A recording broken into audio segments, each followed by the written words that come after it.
بسم اللہ الرحمن الرحیم۔ السلام علیکم ورحمۃ اللہ وبرکاتہ۔ حضرت طفیل رضی اللہ تعالی عنہ بن عمر دوسی کا قبول اسلام۔ طفیل دوس کے قبیلے سے تھے، اسی لیے دوسی کہلاتے تھے۔ یہ قبیلہ یمن کے ایک گوشے میں آباد اور خاصتاً طاقتور تھا۔ ایک قلعہ بھی اس کے پاس تھا۔ حضرت طفیل اس قبیلے کے رئیس اور غالباً تجارت پیشہ تھے اور اسی تعلق سے مکہ معظمہ آتے رہتے تھے۔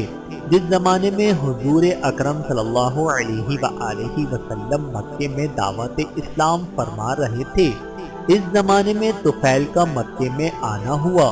قریش کے وہ اشخاص جو لوگوں کو حضور کے پاس آنے سے روکتے تھے، ان کے پاس بھی پہنچے اور کہا، تم ہمارے شہر میں مہمان آئے ہو، اس لیے ازراہ خیر خواہی تم کو آگاہ کیے دیتے ہیں کہ اس شخص محمد صلی اللہ علیہ وآلہ وسلم نے ہماری جماعت میں پھوٹ ڈال کر ہمارا شرازہ بکھیر دیا ہے اور ہم لوگوں کو بہت تنگ کر رکھا ہے۔ نہیں معلوم کہ اس کی زبان میں کیا سحر ہے، جس کے جھوٹ سے بیٹے کو باپ سے، بھائی کو بھائی سے، بیوی کو شوہر سے چھڑا دیتا ہے۔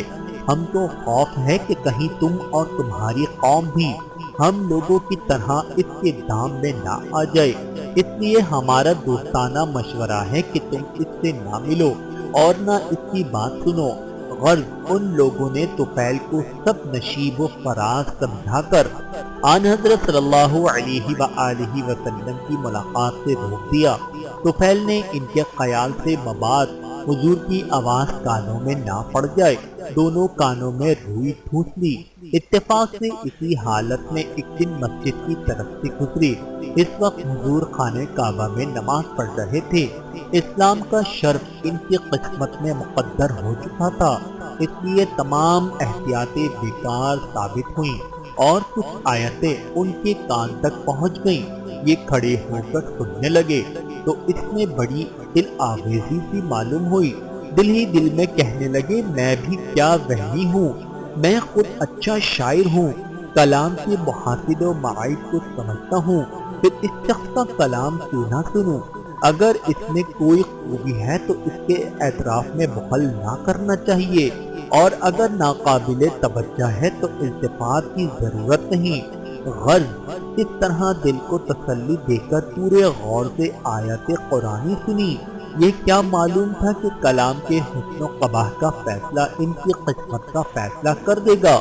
جب تک حضور نماز پڑھتے رہے، طفیل گوشے ہوش سے سنتے رہے۔ ادھر آپ صلی اللہ علیہ وآلہ وسلم نے نماز ختم کی، ادھر طفیل کی قسمت کا فیصلہ ہو گیا اور وہ بے اختیار نہ آپ صلی اللہ علیہ وآلہ وسلم کے پیچھے پیچھے چلے، کاشانہ اقدس پر پہنچ کر قریش کی پوری گفتگو سنا کر عرض کیا، اس خوف سے میں نے کانوں میں روئی رکھ لی تھی کہ آپ کا معجزانہ کلام نہ سن سکوں، لیکن خدا کو سنانا منظور تھا، اس لیے یہ احتیاط بیکار ثابت ہوئی۔ اب آپ اپنی تعلیمات سنائیے۔ حضور اکرم صلی اللہ علیہ وآلہ وسلم نے اسلام کی تعلیمات بتا کر قرآن کی کچھ اور آیات تلاوت فرمائی۔ طفیل حسن کو متحرک ہو گئے اور بے اختیار زبان سے نکل گیا، خدا کی قسم آج تک اس سے بہتر کلام نہ میرے کانوں نے سنا اور نہ اس سے زیادہ عادلانہ نہ کوئی مذہب دیکھا۔ میں بخوشی اس مذہب کو قبول کرتا ہوں۔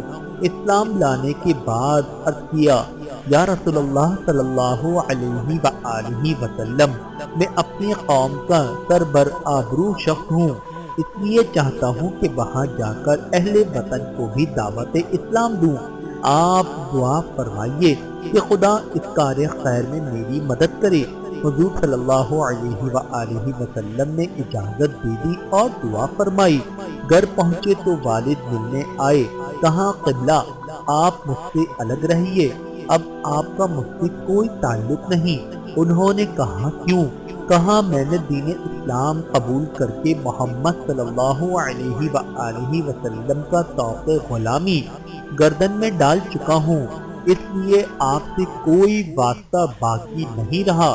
باپ کی قسمت میں بھی یہ سعادت لکھی تھی۔ بولے بیٹا جو دین تمہارا ہے وہی دین میرا۔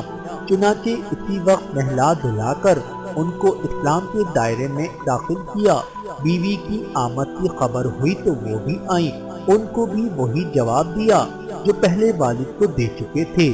بیوی نے کہا میں تمہارے مذہب کے خلاف کیسے رہ سکتی ہوں، مجھے بھی اس نعمت میں شریک کرو۔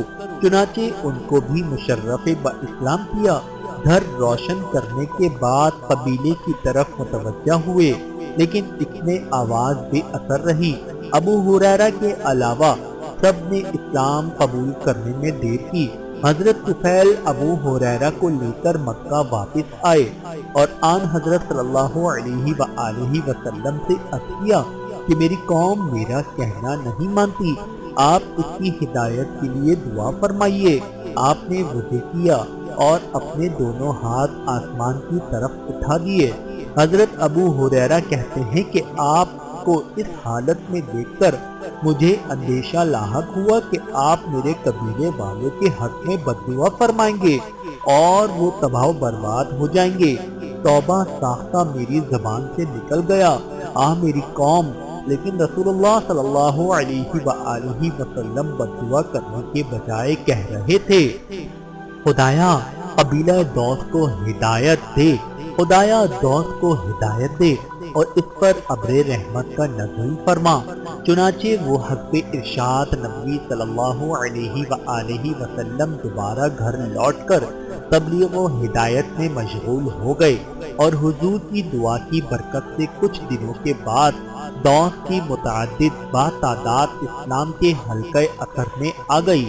دائرہ اسلام کی وسعت کے ساتھ ساتھ مشرکین مکہ کا جو گست و ستم بھی بڑھتا جاتا تھا، اور ذات نبوی صلی اللہ علیہ وآلہ وسلم کے ساتھ بھی گستاخیاں کرنے میں ان کو باک نہ تھا، اور انہوں نے آن حضرت صلی اللہ علیہ وآلہ وسلم اور مسلمانوں کی ایذا رسانی کو اپنا مستقل شعار بنا لیا تھا۔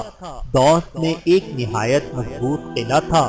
طفیل نے حضور اکرم صلی اللہ علیہ وآلہ وسلم کو اپنے اس قلعے میں منتقل ہو جانے کی دعوت دی، آپ کی حفاظت کی ذمہ داری لی، لیکن یہ فخر انصار کے لیے مقدر ہو چکا تھا، اس لیے آپ صلی اللہ علیہ وآلہ وسلم نے ان کی دعوت قبول نہ فرمائی۔